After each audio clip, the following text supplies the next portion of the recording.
So hanggang ngayon nga po ay naghahanap pa din ng makakalaban ang ating pambansang kamao Manny Pacquiao matapos mapuspon ng dapat na mega rematch niya kontra kay Floyd Mayweather Jr.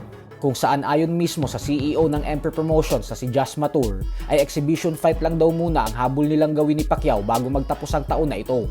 Dahil sa unang bahagi ng 2027 ay posible na umanong maganap ang rematch kay Mayweather kapag naayos na ni Floyd ang mga kaliwat kanang kasong kinakaharap nito sa usaping pinansyal. At ngayon nga po ay tila may gustong sumubok sa ating pambansang kamao. At yan nga po ay walang iba kundi ang sikat at higanting strongman powerlifter na si Hafthor Julius Berson. Mas nakilala siya na gumanap na The Mountain sa Game of Thrones. Nitong linggo lamang po kasi ay muling pinost ni Hafthor ang naging pagkikita nila ni Pacquiao noong taong 2018 sa Pilipinas. At dito ay nag-caption ito na maglaban daw sila ng ating pambansang kamao sa isang 10-rounder boxing match. May bigat daw siya na 154 kilos o 340 pounds. Habang si Pacquiao naman umano ay may timbang na 66 kilos o 147 pounds. Kaya ang tanong niya ay kung sino daw ba sa tingin natin ang mananalo. Masyado pong malabong mangyari ang bakbakan na ito. Pero kung nagtuos dati si Oscar De La Hoya at Shaquille O'Neal, kaya hindi rin imposible ito. Pero syempre mas madaming may makabuluhan na laban para kay Pacquiao kaysa ang bigyan ng pansin ang ganitong usapan. Lalo pat may tangkad itong si The Mountain na 6'9". Sa kabilang banda naman mga idol ay naniniwala nga po ang Batikan trainer na si Robert Garcia na ang current WBC welterweight world champion Ryan Garcia ang magtatagumpay sa paparating nitong laban kontra sa British boxing superstar na si Conor Benn. Ayon kay Robert ay nakikita niya daw na mahuhuli ni Garcia si Benn ng isang matinding counter left hook na siyang magpapatulog kay Benn. Dahilan kung bakit umano makukuha ni Garcia ang panalo via knockout. Dagdag pa ni Robert na alam niya naman daw na isang tunay na mandirigma talaga si Conor Benn.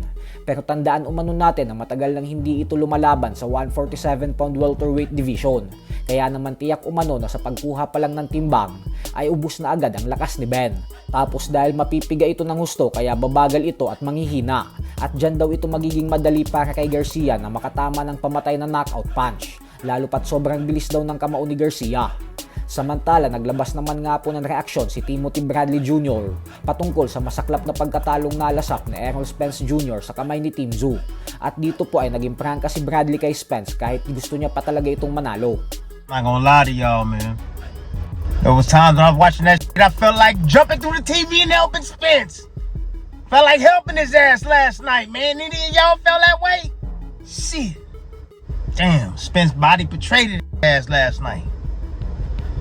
Goes to show you that, you know what? You can have that mental. Shit. Your body gonna do what it's gonna do. Shit, that age set in.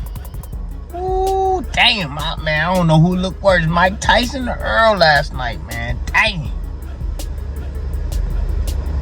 And it looked like Spence was like on ice skates and shit at times. When he got hit, I was like, oh, shit. Like, his whole body trembled. Like, bro. I was like, ooh.